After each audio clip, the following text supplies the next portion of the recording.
Halo bro, selamat datang kembali di Buroda Film.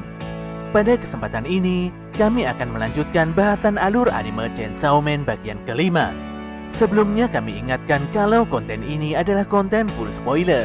Jadi buat kalian yang gak suka spoiler, silahkan skip dan tonton langsung animenya. Sebelum masuk ke dalam isi cerita, bantu kami dengan subscribe, like, dan komennya ya. Oke, mari kita masuk ke dalam ceritanya. Setelah kematian Himeno, Katana Man baru sadar kalau Power telah melarikan diri. Pun demikian, misi utama Katana Man dan Akane Sawatari adalah mendapatkan jantung Chainsaw Man. Jadi mereka memutuskan tidak akan mengejar si Power. Saat itu tangan si iblis hantu bergerak dan mencoba menarik tali gergaji mesin di dada Denji. Tentu saja Denji langsung sadar dan bangkit dengan wujud Chainsaw Man. Denji yang sebenarnya tidak tahu apa-apa begitu bersemangat. Pertarungan antara Chainsaw Man dan Katana Man pun tidak terhindarkan. Saat ini kondisi Hayakawa masih sangat shock, sementara Akane meminta bantuan pada tim yang lainnya untuk meringkus Chainsaw Man. Sesaat kemudian, beberapa orang datang untuk membantu Katana Man. Chainsaw Man pun menyandra salah satu dari mereka dan berharap nantinya Katana Man akan menyerah. Sayangnya tindakan Chainsaw Man ini malah membuat Katana Man murka. Saat itulah si Chainsaw Man dan sandranya tertebas menjadi dua bagian. Dia pun mengambil gagang gergaji mesin di kepala Chainsaw Man dan meminta pada anak buahnya untuk mengambil kendaraan dan segera pergi dari area pertempuran ini. Di sisi lain, Arai telah meregang nyawa. Demikian juga dengan member divisi khusus lainnya, di mana mereka juga telah tewas ditembaki oleh antek-antek iblis senjata api. Shin pun berpindah pada tempat di mana Makima dan rekannya ditembak mati. Namun anehnya, tiba-tiba saja Makima bangkit dan menghabisi 4 orang antek iblis senjata api dengan begitu sadis.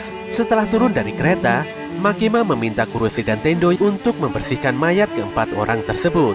Di luar stasiun, Makima meminta pada Kurose untuk menyiapkan 30 narapidana yang menjalani hukuman seumur hidup. Sementara itu si Tendo diminta untuk menyewa sebuah kuil tertinggi.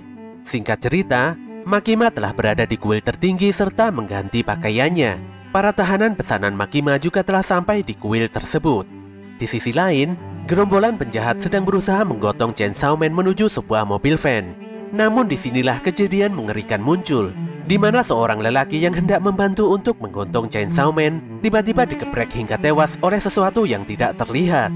Tentu saja semua orang sangat terkejut. Akane pun mengontak tim lain untuk memastikan kematian Makima. Sayangnya tim lain juga telah digeprek hingga hancur dan hanya menyisakan pakaiannya saja. Disinilah diketahui kalau yang melakukan penyerangan ini adalah si Makima. Makima menggunakan para tahanan dan bantuan penglihatan dari burung gagak. Setelah salah satu tahanan mengucapkan nama targetnya, Makima lantas menempelkan kedua telapak tangan dan memutarnya hingga membuat targetnya meledak dan para tahanan tewas di tempat. Ketika hendak membawa Chainsaw Man, Katana dan Akane dikejutkan dengan kemunculan Kobeni. Ternyata Kobeni berhasil selamat dari serangan tembakan karena dibantu oleh Arai yang telah mengorbankan dirinya sendiri. Disinilah diperlihatkan kalau Kobeni sebenarnya bukanlah beban. Dia terus berlari. Dia juga berhasil menghindari beberapa tembakan Katana. Melihat kondisi Katana yang mengkhawatirkan, Akane pun memutuskan kabur dengan mengendarai van. Shin pun berpindah di stasiun Tokyo, di mana Makima mendapatkan kabar kalau semua member dari divisi khusus telah dibunuh. Dikarenakan kekurangan personel, maka para petinggi di Devil Hunter Tokyo memutuskan untuk melebur keempat divisi khusus menjadi satu divisi. Pada keesokan harinya di rumah sakit Nerima, saat itu Hayakawa yang terbaring lemah di rumah sakit mulai sadar. Dia pun mendapatkan informasi dari Denji kalau selain mereka, sisa dari divisi 4 hanyalah 2 orang saja termasuk Kobeni. Itu pun salah satunya memutuskan untuk mengundurkan diri karena begitu suramnya pekerjaan Devil Hunter ini. Denji dan Power pun beranjak pergi meninggalkan Hayakawa karena mendapatkan panggilan langsung dari Makima. Sesaat kemudian, Hayakawa didatangi oleh Kurose dan Tendo, di mana kedua Devil Hunter ini memiliki tugas untuk memberikan nasihat pada divisi 4 atas permintaan Makima. Shin pun berpindah di pemakaman, di mana saat itu Makima mempertemukan Denji dan Power dengan sosok Devil Hunter terkuat, yaitu Pak Kishibe. Makima mengharapkan si Denji dan Power bisa menjadi lebih kuat setelah dilatih Kishibe. Dia pun mempersilahkan Makima pulang, karena pelatihan Denji dan Power akan dimulai saat ini juga.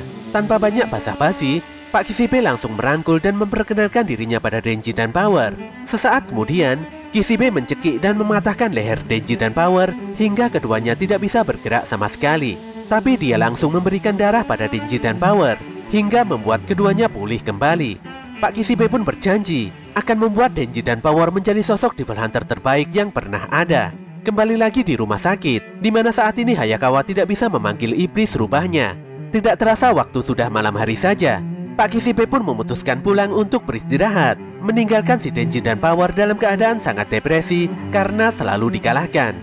Keduanya pun mau tidak mau harus bekerja sama dan memutar otaknya.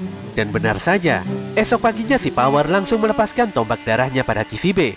Power juga meletakkan beberapa botol darah di lantai atas. Saat itu Denji turun dan hendak mengapak kepala Kishibe dari belakang. Sayangnya dia terkena tendangan berputar Pak Kishibe yang begitu kuat. Power menggunakan terlalu banyak darah hingga membuatnya anemia. Dia pun mengakhiri latihan hari ini dan segera pergi untuk minum-minum. Di waktu yang sama, Kurose dan Tendo mengajak Hayakawa pergi ke penjara iblis bawah tanah. Mereka pun berhenti di sel nomor 108, di mana di dalamnya terdapat sosok iblis masa depan. Kurose menjelaskan kalau ada 2 orang di Biro Keamanan Publik yang telah membuat kontrak dengan iblis ini. Hayakawa lantas memasuki sel dan melihat dengan tenang sosok iblis di hadapannya yang berupa bola mata terbang.